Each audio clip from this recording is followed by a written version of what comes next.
First time.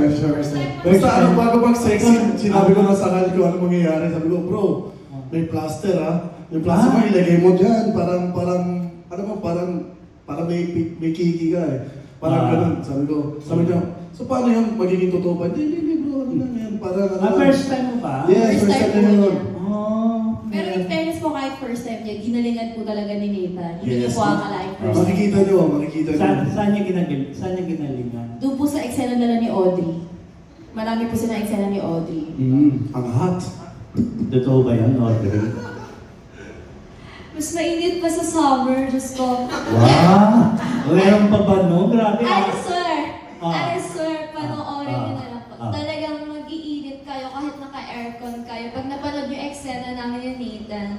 At saka, ibang-iba talaga si Nathan doon. And yung character na ginampanan namin. Kasi, wild, diba? Talagang grrr, ganun eh. Diba?